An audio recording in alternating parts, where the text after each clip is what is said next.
Ô toi, l'enveloppé dans tes vêtements, lève-toi pour prier toute la nuit, excepté une petite partie, sa moitié ou un peu moins, ou un peu plus, et récite le Coran lentement et clairement. Nous allons te révéler des paroles lourdes, très importantes. La prière pendant la nuit est plus efficace et plus propice pour la récitation. Tu as dans la journée à vaquer à de longues occupations. Et rappelle-toi le nom de ton Seigneur et consacre-toi totalement à lui, le Seigneur du levant et du couchant. Il n'y a point de divinité à part lui. Prends-le donc comme protecteur, et endure ce qu'ils disent, et écarte-toi d'eux d'une façon convenable, et laisse-moi avec ceux qui crient au mensonge et qui vivent dans l'aisance, et accorde-leur un court répit.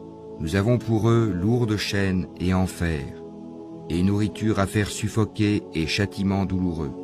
Le jour où la terre et les montagnes trembleront, tandis que les montagnes deviendront comme une dune de sable dispersé. Nous vous avons envoyé un messager pour être témoin contre vous, de même que nous avions envoyé un messager à Pharaon. Pharaon désobéit alors au messager, nous le saisîmes donc rudement. Comment vous préserverez-vous si vous mécroyez d'un jour qui rendra les enfants comme des vieillards aux cheveux blancs, et durant lequel le ciel se fendra? Sa promesse s'accomplira sans doute. Ceci est un rappel, que celui qui veut prenne une voie menant à son Seigneur. Ton Seigneur sait, certes, que toi, Mohammed, te tiens debout moins de 2/3 de la nuit, ou sa moitié, ou son tiers, de même qu'une partie de ceux qui sont avec toi. Allah détermine la nuit et le jour. Il sait que vous ne saurez jamais passer toute la nuit en prière.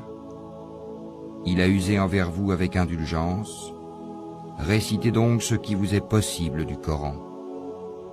Il sait qu'il y aura parmi vous des malades et d'autres qui voyageront sur la terre en quête de la grâce d'Allah, et d'autres encore qui combattront dans le chemin d'Allah.